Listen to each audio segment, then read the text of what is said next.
Successful Blunders, historias de fracaso que inspiraron el éxito.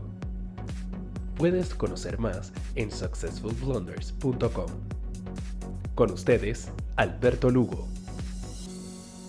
Bienvenidos amigos a otro episodio de Successful Blunders Podcast, donde contamos historias de fracaso con empresarios exitosos para que tú aprendas qué no hacer en tu negocio y puedas escalar rápidamente.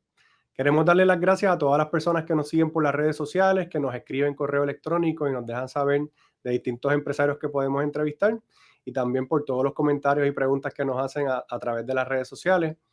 En este episodio traemos a la socia fundadora y CEO de Legal Credit Solutions, Yajairi Tapia. Yajairi, bienvenida.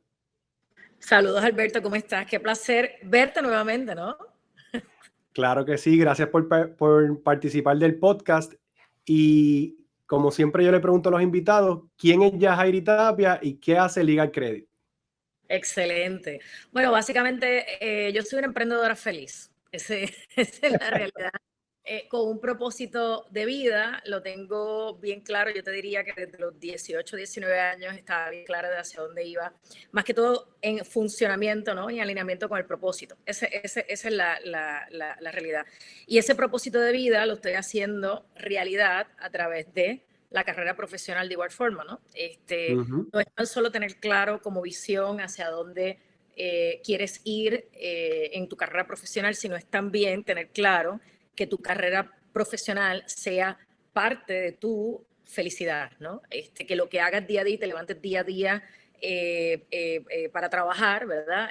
Lo hagas a plenitud y que no se sienta un trabajo, se sienta simplemente un pasatiempo. Cuando muchas personas me hacen consistentemente la misma pregunta, especialmente en el mundo corporativo, ¿cuál es tu hobby, Yajairi? Y bueno, eso me toma mucho tiempo, me tomaba mucho tiempo en pensar realmente cuál era mi hobby, porque la verdad es que no tengo ningún hobby. Hasta que un día me sentí y dije, es que yo no tengo hobby, es que no tienes por qué tener hobby. ¿Y qué es lo que a ti te da balance, Jair, no? Entonces ahí me di cuenta que mi hobby realmente era estar desarrollando y creando empresas en función, por supuesto, de ese propósito de vida que se tornó entonces en parte de mi entorno profesional. En cuanto a por qué nace Legal Credit, quién es Legal Credit, o sea, que es una figura corporativa, pero sigue siendo una figura, ¿verdad? Tú y yo sabemos de corporaciones. Correcto. Una entidad individual como figura corporativa, pues básicamente Legal Credit es una compañía de mejoramiento de crédito, ¿no? Que te ayuda y te lleva por el proceso de mejorar tu crédito para poder tener asequibilidad a bienes y servicios e instrumentos prestatarios. Pero realmente ese no es el fin principal de Legal Credit. Legal Credit básicamente nace como parte del propósito de vida, de una visión de negocio holística. Por eso es que me catalogan como un emprendedor en serie. Después de eso vamos a hablar más adelante. Pero como visión holística, Legal Credit básicamente nace como fundamento de lo que es una sanación crediticia, una sanación financiera. Legal Credit te lleva por todo tu camino paso a paso para lograr esa sanación crediticia, esa felicidad financiera, logrando y proveyéndote lo que es asequibilidad, ¿no? De una forma equitativa y democratizando de igual forma tu acceso a obtener capital prestado, pero no para gastar, sino para producir y escalar socioeconómicamente. Entonces, eso me gusta mucho porque cuando yo comencé a ver los anuncios hace varios años atrás de Legal Credit, me parecía tan importante ayudar a las personas porque el tema de contabilidad o financiero es algo que misteriosamente las personas no lo conocen bien, a pesar de que es tan importante en el día a día para todo lo que hacemos. Entonces, yo hablo a diario con personas que no entienden bien cómo trabaja el credit score o cómo se afecta cuando no hacen los pagos a tiempo y demás. Y a mí me sorprende y me vuela la cabeza ver cómo personas no conocen eso, y me encanta que haya una empresa que se dedique a apoyar a estas personas y ayudarlas cuando no tienen ese número donde debería estarlo. Mira, totalmente, Alberto, lo que acabas de decir, pero te voy a dar un dato importante para reafirmar lo que acabas de mencionar.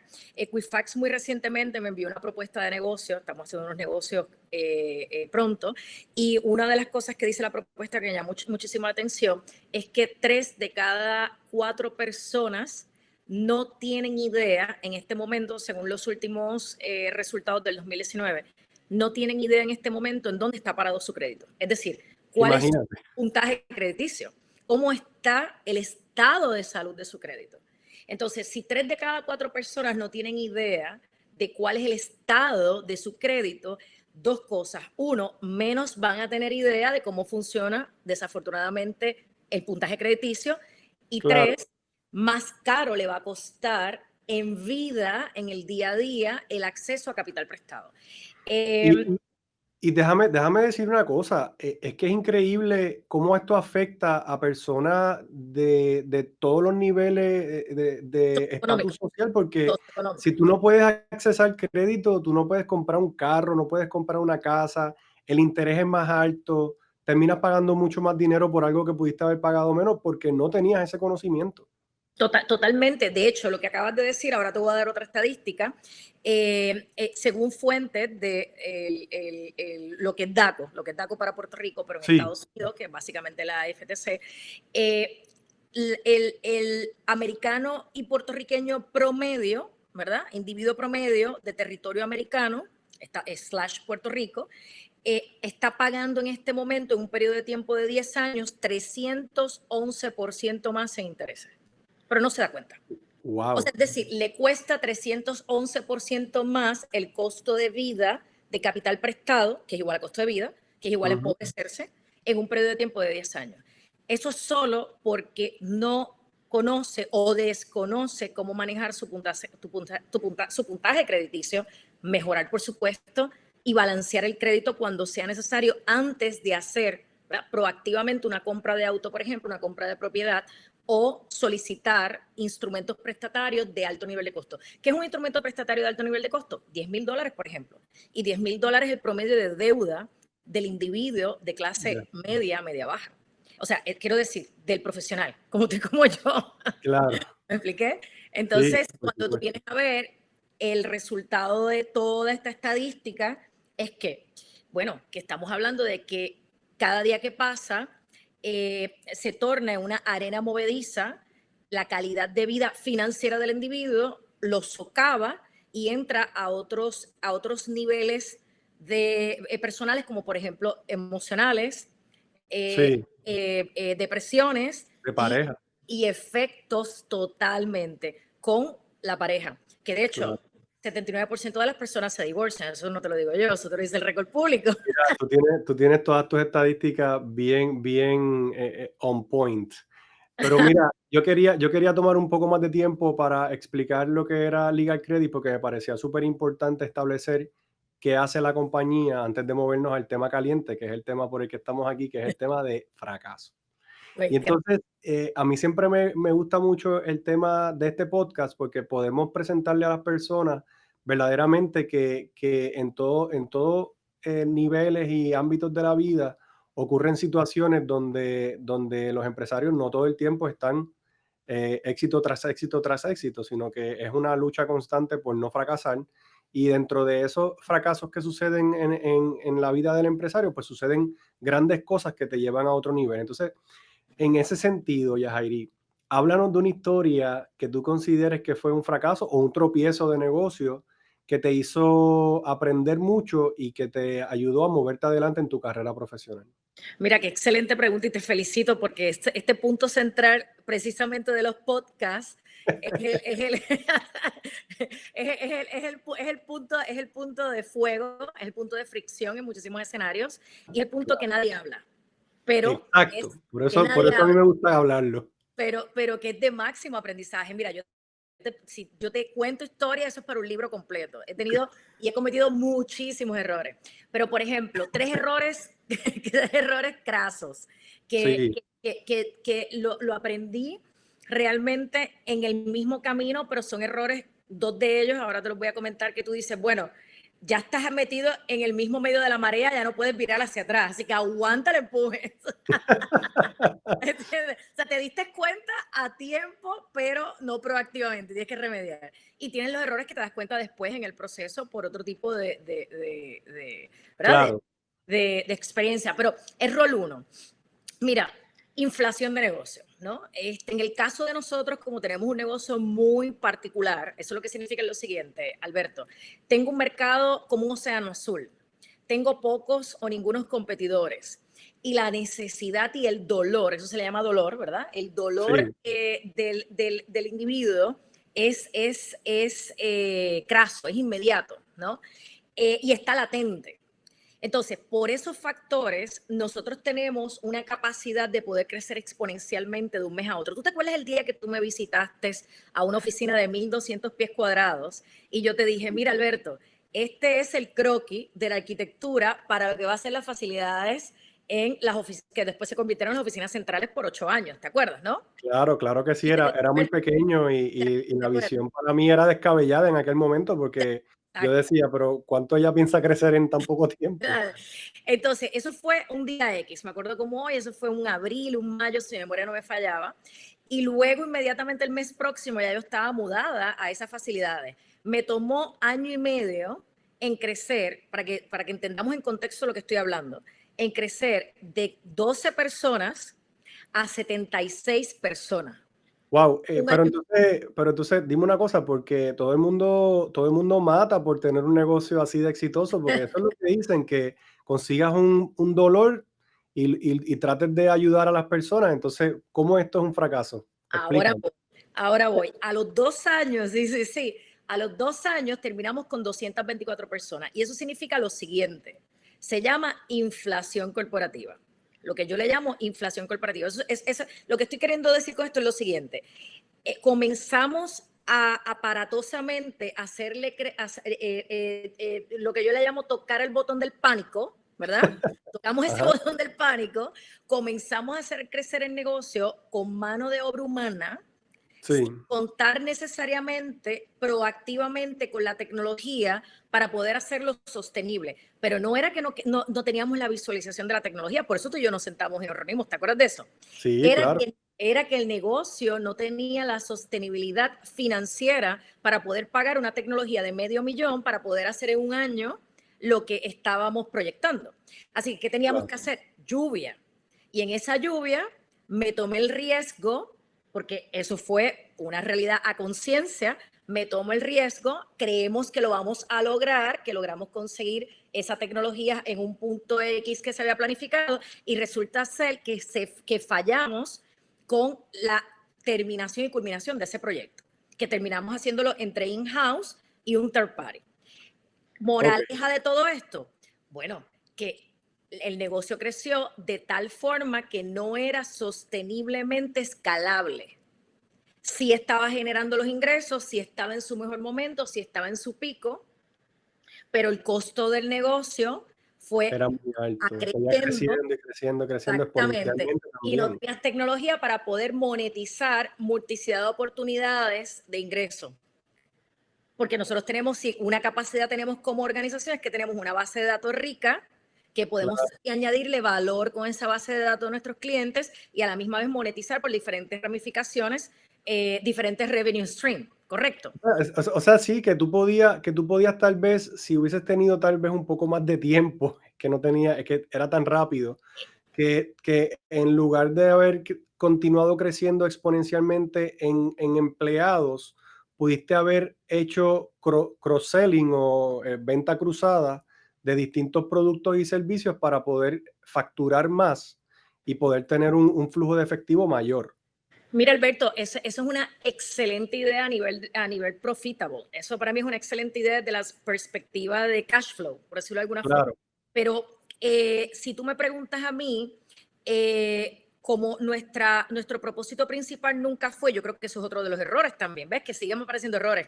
sí, Con los 3 errores ya tengo como 6 hablando contigo. exacto. ¿Verdad? Otro de los errores fue precisamente nosotros no estábamos enfocados como propósito principal en generar capital. El propósito principal era hacer la visión real. Entonces, para que Oh, wow. materialice, tienes que asegurarte que esas finanzas estén en extrema condición. O sea, eso lo que Claro. significa lo siguiente, que si el profit es un 30%, no es negociable. Ese es el profit, porque eso es lo que nos Ujú. ayuda, ¿verdad?, a hacer una reinversión en o a futuro. Ahora bien, eso, sin embargo, eso no lo considero como uno de los principales problemas, porque el dinero Ujú. llega por sí solo, no tienes que tener el enfoque en el capital, lo que nos tenemos que enfocar es en el propósito. Ahora, el punto aquí clave fue recursos humanos, ese es el segundo problema, ¿verdad? ¿Cuál fue el segundo error? Y tú dices, bueno, pero ¿qué pasó ya, Jair, con los recursos humanos? Ojo, y lo tengo que decir públicamente también, y donde quiera que me paro, lo menciono. Todo y cada uno de los recursos que han pasado por nuestra corporación han dejado huella y han añadido valor. Lo que ocurre es que los negocios tienen diferentes stages, ¿verdad? O sea, diferentes etapas. Tú y yo conocemos ese tema. Entonces, Claro. nosotros estábamos en una etapa corriendo como si fuéramos, son 3 etapas. Estábamos en la etapa segunda para movernos hacia un enterprise. Sí, Estábamos en la estabas estaba escalando bien escalando, rápido. pero el negocio estructuralmente no tenía ni la tecnología ni el recurso humano con los capabilities para poder llevarlo a enterprise. Entonces Claro, estábamos entre la etapa de owner a business, ¿verdad? claro. La primera etapa es el small business como el famoso business owner. La segunda etapa es etapa de negocio. Ajá. O sea, que se puede decir que tenía las personas correctas para la operación, pero no necesariamente para el Para la escalabilidad. crecimiento y la organización para moverte a ese próximo nivel. Exactamente, inclusive Alberto, y esto lo he hablado en otros foros precisamente donde hemos tocado los retos y los desafíos de Puerto Rico en función de los recursos humanos cuando hay tanta riqueza de talento en nuestro país, pero ¿dónde está? ¿Verdad? ¿Y a dónde se va? Esa es la pregunta. Entonces, no era que no había suficiente cantidad de empleados porque tenía 224 personas. La Wow, eran 18 gerentes que en su mayoría venían de corporate. Corporate para ti, para mí, son compañías globales o instituciones bancarias, que tú conociste a alguno de ellos, ¿no? seguro. Sin embargo, eso no significa que iba a tener unos capabilities en particular que hacía conexión directa o mix match, ¿verdad? Con Con la nuestra visión. organización. A pesar de que teníamos una gerente extraordinaria de recursos humanos, la agilidad con la que llevé el negocio, que iba corriendo como un Ferrari, Sí, imposibilitó adaptarnos a esa realidad por falta de tiempo. Y es cuando el tiempo entonces nos traiciona y hay un claro. desbalance financiero donde si tú y yo sabemos que si esa caja no se mueve como la sangre, colapsamos, ¿no? Entonces, antes de Sí. que ese Ferrari colapsara, yo tenía que tomar una decisión salomónica sabia, que era desacelerar su crecimiento, no importa si dejamos de ganar, porque el enfoque principal ya dijimos que no era ese, que el enfoque principal era el propósito, y reorganiza y reestructura esto, asegúrate que los elementos de escalabilidad estén para que cuando crezcas no pares. Qué difícil debe haber sido tomar esas decisiones, porque cuando tú estás en ese crecimiento, pues lo menos que tú quisieras es Dejar de ganar. reducir tu plantilla o perder personas que te están ayudando a mover la visión a donde tú la quieres llevar. O sea, Eh, que eh, debe haber sido un momento bien, bien complicado para ti. Mira, el peor momento de mi carrera fue precisamente el día donde tuve que despedir, que lo hice junto con el equipo gerencial, a más de 70 personas, precisamente por este tema que estábamos hablando, cuando el negocio estaba en su mejor momento.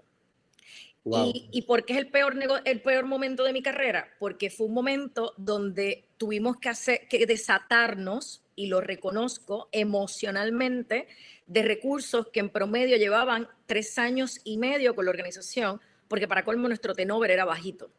Por lo tanto, el periodo de tiempo que llevaban con nosotros era justo 3 años y medio. Imagínate tú decirle a 224 personas que solo se quedan 112 y que el resto tienen que salir por razones estrictamente financieras. Wow. Era inaceptable para mí. Es increíble y debe haber sido un momento bien complicado para ti como empresaria. Mencionaste que había varios errores, ya me has comentado dos, hay un tercero porque quiero volver para atrás a esto de recursos humanos, pero me gustaría que me contaras el tercer error. Pero por supuesto, mira, la reconfiguración o el reformateo corporativo, que Sí, muchos le llaman reestructuración, sí, downsizing, va más allá de eso. También en momentos de desafíos económicos donde tu generación y la mía, porque somos, no vamos a decir la edad, pero somos, digo, te la puedo decir sin problema, pero somos contemporáneos, vinimos ujú, desafortunadamente en un momento precisamente de crisis. O sea, ese bizcocho se lo pudieron comer en su mayoría, ¿verdad? Lo pudieron disfrutar en su mayoría nuestros padres, los baby boomers. Y a nosotros nos toca ese jamón del sándwich donde tenemos que maniobrar para poder dentro de una economía desgastada, empíricamente baja, pues poder subsistir. Entonces, ¿por qué estoy diciendo todo esto? Porque cuando tú tienes una situación de reestructuración, lo primero que vas a mirar es la estrategia financiera. Pero no la estrategia financiera de gastos versus ingresos, para nada. Eso es algo que debe ser el doing business. Es la claro, estrategia financiera desde la perspectiva de tener el Chief Financial Officer, lo estoy diciendo tal cual, y no tienes que ser interno. Tú puedes ujú, identificar ese Chief Financial Officer externo, pero que funcione y esté tan alineado a la cultura organizacional que es como si lo tuvieras interno outsourcing. Esto no es tan fácil de conseguirlo, Alberto. ¿Está bien? Te lo está diciendo alguien que se tardó 3 años en conseguir lo que buscaba y fue rodando hasta que identificamos el recurso. Obvio, durante ese periodo no te quedaste sin hacer nada, ¿verdad? Seguías ujú, trabajando en el proceso, pero no habías llegado a ese punto. Entonces, cuando consigues a ese recurso, y esto no es un consultor, Alberto, esto es un recurso que entre a enrollarse las mangas y a manejar estrategia holística en todas las áreas de negocio. Entonces empezamos a mirar no tan solo la parte del P&L, sino la parte también de cómo podemos trabajar con estrategia de negocio, business to business, como estrategia de negocio de levantamiento de capital por el mismo negocio, empezando, no tiene que ser necesariamente con inversionistas externos privados, pueden ser de igual forma un socio capitalista de claro, institución financiera. claro, Comenzamos a mirar otras fuentes que se salen de lo que es el entorno regional. En este caso, sale de Puerto Rico y empezamos a mirar otras opciones, ¿no? Y escalarlo con recursos que nos pueden dar el leverage para poder coexistir durante el proceso y seguir teniendo esos recursos durante el camino para que continúen siendo socios. Tú no quieres un socio para que te preste $20, tú quieres un socio para que te lleve a 100, pudiendo extender y expandirte, ¿verdad? claro. Fuera ¿verdad? De una región limitada. Entonces, ese recurso como ese, lo estoy trayendo de ejemplo, era un recurso clave que el negocio tenía que tener inclusive desde el momento de la reestructuración. Porque si esa reestructuración estuvo es porque no tenías esa figura clave dentro de la organización, porque las ventas estaban funcionando y los ingresos estaban De corriendo. acuerdo, No era un problema de ingreso, no era un problema de ingreso, era un problema claro. de gastos en función de la sostenibilidad. Entonces, tercer error, seguir mirando la zona donde estábamos ubicados, que en este caso era Puerto Rico, para buscar esos recursos y no haber salido inmediatamente en ese momento a buscar los recursos a otros horizontes, que eso se llama y se puede llamar Estados Unidos o internacional. Claro, Y estoy diciendo todo esto porque precisamente la situación de la economía que tú y yo vivimos durante los late 2000 y durante el 2010 hasta ahora, sí, la economía correcto. continúa estando desgastada, nos ha llevado, ¿verdad? Y nos ha promovido la necesidad de internacionalizar e integrar equipos de líderes multisectorial y multicultural. En otras palabras, que no porque estemos en Puerto Rico tenemos que reclutar solo personas de Puerto Rico, sino que podemos también mirar otras opciones que sean financieramente sostenibles y que puedan tener los capabilities al nivel que se está requiriendo y a costos que la empresa lo podría sostener. Eso no lo vemos en el pasado.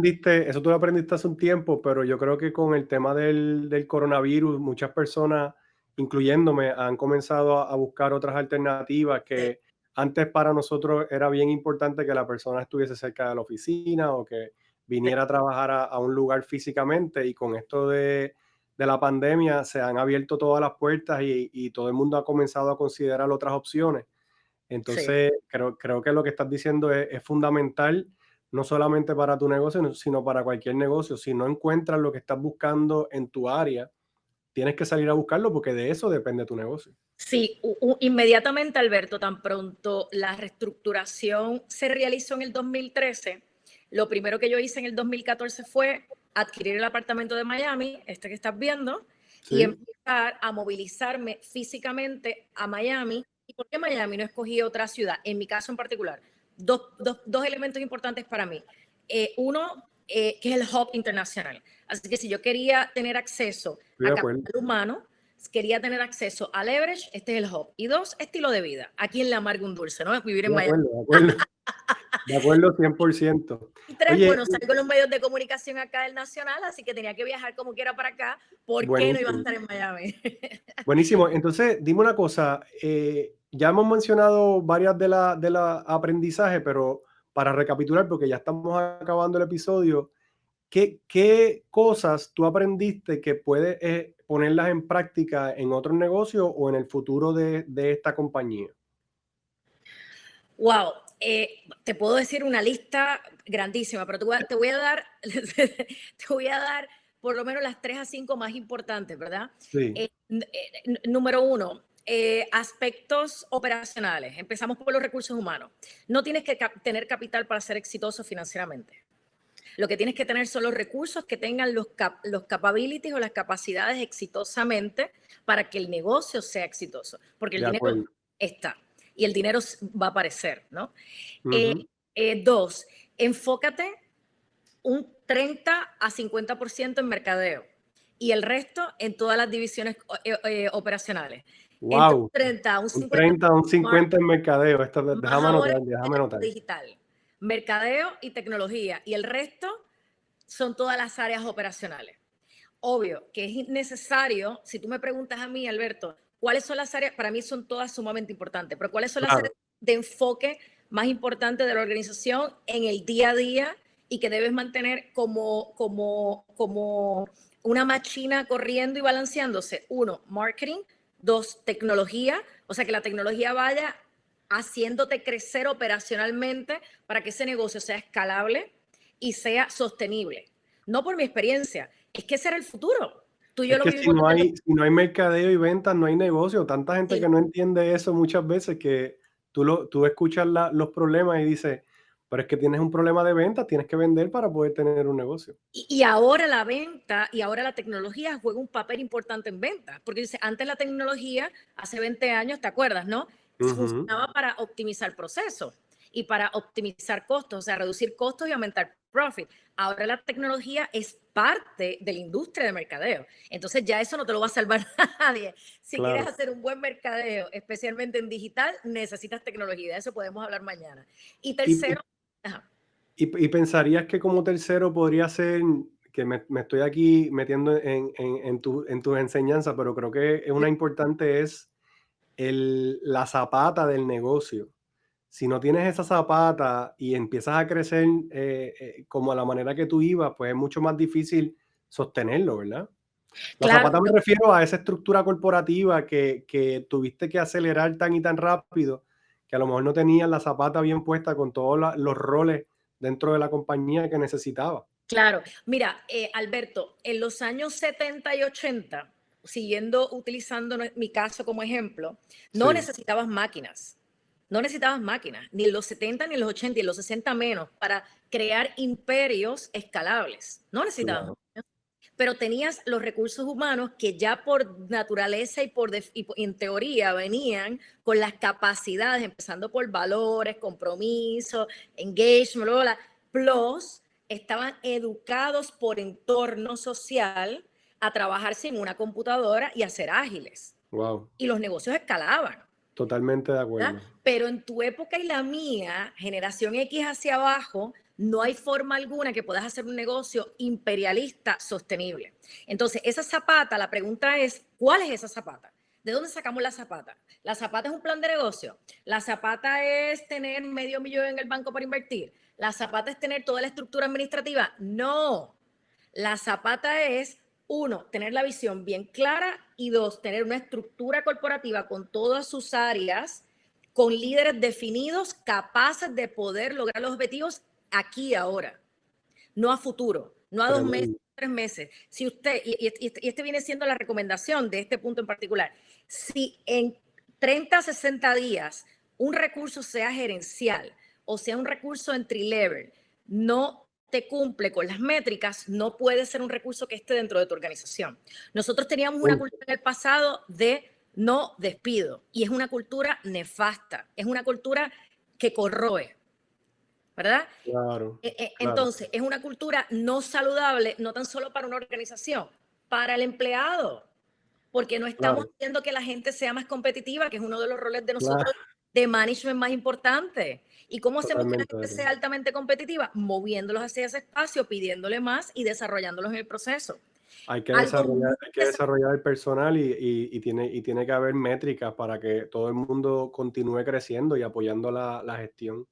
Entonces, la Zapata en el 2020, que es un año revolucionario, by the way, la Zapata en el 2020 se constituye de tecnología, una estructura de mercadeo sólida que te ponga a fluir ese efectivo en función de las proyecciones y, por supuesto, estrategia financiera consistente. Que estrategia financiera no es dar 2 pasos hacia atrás. Estrategia financiera es controlamos gastos y aumentamos ingresos, no importa qué. Y si hay que invertir más para aumentar más ingresos, está estrictamente definido. Y mientras eso está pasando, nos vamos a la calle a buscar dinero. El tercer y último error, no traje dinero a la mesa cuando era necesario. Cuando tienes una organización que está corriendo a ese nivel, no tan solo necesitas la tecnología, no tan solo necesitas esos recursos humanos, necesitas capital. Entonces yo le tenía terror, porque es una empresa de mejoramiento de crédito, así que le tenía terror ¿a qué? A coger prestado. Entonces no cogía prestado. Entonces tuviste una organización que ha generado 38 millones de dólares y se ha autofinanciado. Eso es imposible. Claro, eso sí que eso es importante, y yo creo que debe estar en el título de este podcast porque estaba generando mucho dinero y cuando tú estás generando dinero muchas veces estás quemando dinero y tienes que poder tener acceso a capital. Pero es que este es un mundo capitalista. Si estuviéramos, ¿verdad? Si estuviéramos en territorios no capitalistas, Latinoamérica, Europa, pues entonces la mano de obra es más baja, por lo tanto, es más sostenible el autofinanciamiento. Pero en el capitalismo no, porque tú sabes que nosotros venimos en una estructura donde precisamente el capital dentro del mundo de los Estados Unidos de América se mueve basado en adquisición de crédito y repago. Esa es nuestra base fundamental. Y los negocios también se mueven a su escala hacia esa orientación. Totalmente. Yajairi, ¿cómo la gente te consigue? ¿Cómo la gente te puede seguir a través de las redes sociales? Sé que tienes un segmento en distintos programas de televisión, así que por favor, déjanos saber cómo te podemos ver. Sí, bueno, oye, las redes sociales, Facebook, Twitter, Instagram, YouTube, estoy como tú, en todas. Estar en todos lados, mercadeo, 50% mercadeo. Estoy como tú en todas, sí, bueno, y es parte también de la visión de negocio de empoderar, educar y apoyar, ¿verdad? A los individuos a que mejoren su escalabilidad socioeconómica. Así que Yajairi, así igualito como mi nombre, lo escriben por ahí después cuando puedan, Yajairi, porque es un poco difícil de escribir, obvio. Y bueno, como Yajairi, me consiguen por todas las redes, me pueden enviar un DM, un mensaje por inbox, que me hagan las preguntas que quieran y con mucho gusto le contestamos lo que necesite. Seguimos como siempre, Alberto, tú sabes que yo llevo haciendo años medios de comunicación en Puerto Rico y acá en el Nacional, y bueno, seguimos activos. Ahora vamos a estar un poco más activos en otros canales y bueno, en cualquier momento te va a tocar a ti estar en mi podcast. Me toca participar pronto, ya me preguntaste, ya mismo me toca participar. Sí, así que, bueno, queremos darte las gracias por participar del podcast y recuerden, amigos, que todo el contenido de este podcast está escrito, o sea, transcrito en nuestro website por si ustedes quieren leer lo que hablamos aquí. Está a través de todas las plataformas de podcast y está también en YouTube si nos quieren ver cómo estuvimos hablando durante esta sesión de podcast. Así que, Yajairi, gracias por participar. Un beso grande, encantadísima. Successful Blunders, historias de fracaso que inspiraron el éxito. Puedes conocer más en successfulblunders.com.